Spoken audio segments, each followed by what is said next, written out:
Hello, welcome back to our channel Bengali blogger Moumita. তোমরা সবাই কেমন আছো? আশা করি তোমরা সবাই খুব খুব খুব ভালো আছো। তো বিষয়টা হচ্ছে, আজকে কিন্তু একটা ঐতিহাসিক লাইভ হয়েছে, যেটা কিনা আমাদের ওয়াইটির সতীলক্ষ্মী ম্যান্ডি এবং নারায়ণ, নারায়ণ হচ্ছে আমাদের স্যান্ডি, দুজনেই উপস্থিত ছিলেন। তো ওদের নিয়েই বেসিক্যালি লাইভটা হয়েছে এবং সেই লাইভটায় অনেকেই বলেছে ঘোড়ামুখীর শাস্তি চাই, ঘোড়ামুখীর শাস্তি চাই। তো আর কিছু মানে কি বলবো, তেলমারা ক্রিয়েটার সেখানে উঠেছিল। তো যাই হোক, উঠে আর কি ম্যান্ডিকে মানে কি বলবো, এত সুন্দর বার্তা দিল, মানে আমি অবাক হয়ে গেছি যে এই 11 মাস আগে, 11 মাস তো দূরের কথা, কিছু মাস আগে এত ম্যান্ডিকে বাজে কথা বলা হলো। এবং এই ম্যান্ডির জন্য শুয়ের নাম হলো যে পরকীয়ার ব্র্যান্ড অ্যাম্বাসেডর। ম্যান্ডিকে কেন পরকীয়াকে সাপোর্ট করছে এই সেই। আচ্ছা, প্রথম কথা হচ্ছে, ম্যান্ডি কি কোনো বাচ্চা মেয়ে? বাচ্চা মেয়ে? এবার কথা হচ্ছে ঘোড়ামুখীর শাস্তি হোক। তো ঘোড়ামুখীর কি শাস্তি হবে না হবে সেটা পরের কথা, যদি শাস্তি দেওয়ার থাকে অবশ্যই দেবেন। সেটা তো মহামান্য আদালতের হাতে। তো ম্যান্ডি শুনেছিলাম যে কোনো একটা কেস টেস করেছিল, তো সেই কেস ইয়েতে যাই হোক শুও লড়াই দিচ্ছে, যথেষ্ট ফাইট দিচ্ছে। তাহলে কি ম্যান্ডির কোনো, তার উকিলের উপরে কোনো ভরসা নেই যে এই ম্যাডামের কাছে যেতে হলো? শুনেছি ম্যাডামের কাছে নাকি খুব নামজাদা উকিল আছে। তো যাই হোক, তো কিছু মানে ম্যাডামের কিছু কি বলো, পা চাটা বলি, কিছু পা চাটার ওখানে গিয়ে বাবা কি সুন্দর কথা বলছিল, মনে ছিল যেন একদম মানে কি বলবো, পাঁচালে শুনছি, পাঁচালে। তো এবার কিছু কথা বলবো। প্রথম কথা হচ্ছে, ম্যান্ডি কোনো বাচ্চা মেয়ে নয়, ঠিক আছে? ম্যান্ডি যথেষ্ট 31-32 বছরের একজন মহিলা, কোনো বাচ্চা মেয়ে নয়। এবং সেই মহিলা অতটাও বাচ্চা নয় যে সে শুকে ধর করে খুলে সব কথা বলে দিয়েছে। মানছি দিদিভাই ইমোশনালের বশবর্তী হয়ে তার সোনা দিভাইকে প্রাণ খুলে মন খুলে সমস্ত কথা বলেই দিয়েছে, ঠিক আছে? তো কথা হচ্ছে এই যে এখন যে বার্তাটা চলছে যে শুয়ের চ্যানেল বন্ধ করা হোক, শুয়ের চ্যানেল বন্ধ করা হোক, তাহলে এই বার্তাটা কেন দিচ্ছ না? ম্যান্ডির চ্যানেলও বন্ধ করা হোক। ম্যান্ডির চ্যানেল থেকে কোনো ভালো বার্তা কি এসছে আমাদের জন্য? কোনো ভালো বার্তা এসছে?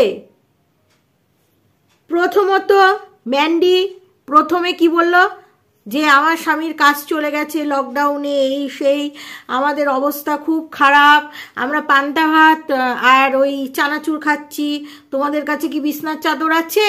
পুরনো বিছনার চাদর আছে? একটা একটা করে দাও। অথচ তারপরে কি দেখা গেল যে ইউটিউব থেকে টাকা পেয়ে তার মানে প্রচুর লাখ লাখ টাকার গয়না তার ব্যাংকে ছিল, সেই টাকাটা সে ছাড়িয়ে নিয়ে আসলো, তাই তো?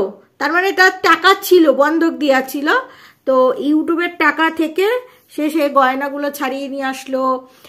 তারপরে বাথরুম করলো লক্ষ টাকার, ঠিক আছে? তো সেটা করেছে, ঠিক আছে, তার প্রয়োজনীয় জিনিস। মানে প্রথম থেকেই ধাপ্পা দিচ্ছে ম্যান্ডি। তারপরে কি দেখালো, মন্দিরে থেকে যে এত লাখ লাখ টাকা কামাই করছে, মন্দিরে থেকে তাকে বাড়ি বানাতে হলো, এবং তার বাড়ির বাজেট নাকি 3.5 লক্ষ টাকা। তারপরে তো শোনা গেল তার পিছনে 7-8 লাখ টাকা লেগেছে। তোমরা বলো তো, ওই রকম একটা বাড়ি, জমি বাদ দাও, ওই রকম যে বাড়িটা তৈরি করেছে ওটা কি কখনো 6-7 লাখ টাকায় হয়? ওরকম একটা বাড়ি কত লাখ টাকার ইট ছিল, বলছি ইট দিয়ে নাকি ছিল, ওই একটা মিথ্যে কথা। তারপরে কি, মার প্রচুর পুরুষের সাথে আসক্তি, মা হচ্ছে কি বলবো, স্বামীকে ছেড়ে অন্য পুরুষের কাছে চলে গেছে, এবং বাবার চরিত্রগত দিক থেকেও দোষ। এগুলো প্রমোট হলো এদের চ্যানেল থেকে। বাবাকেও স্কিপ লিখে দেওয়া হলো, মাকেও নিজের ঘরের মধ্যে বসিয়ে মায়ের চ্যানেল থেকে এগুলো প্রমোট করা হলো। তারপরে কি বললো যে তোমরা যাদের যাদের চ্যানেলে গিয়ে বলো, আমি তো কাউকে আটকাতে পারি না। তারপরে ম্যান্ডি নিজে পরকীয়া দেখালো। তো এগুলো কোনোটাই তো শিখিয়ে দেয়নি, এগুলো তো নিজেই করেছে, এবং এগুলো করে ও যথেষ্ট ভালো মোটা টাকা ওর কিন্তু ঘরে ঢুকিয়েছে এই নোংরামিগুলো ওয়াইটিতে দেখিয়ে। কি দেখিয়েছে? 10 বছরে ছোট ছেলের সাথে পরকীয়া। কি দেখিয়েছে? তাকে বিয়ে করবে বলে ফ্ল্যাটে ওঠা। কি দেখিয়েছে?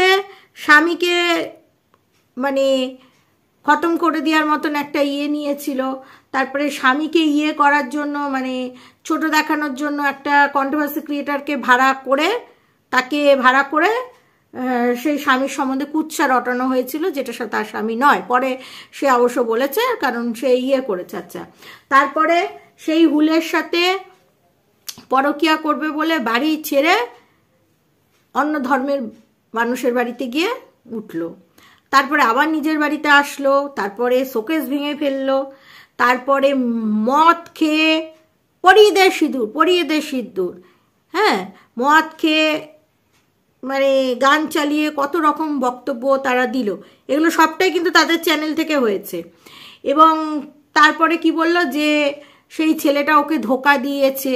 তার মানে কি, ধোকা দিয়েছে বলে আজকে ম্যান্ডি ঘর করতে বাধ্য হয়েছে। যদি ধোকাটা না দিত তাহলে কিন্তু পুরো সেই হুলের সাথেই থাকতো।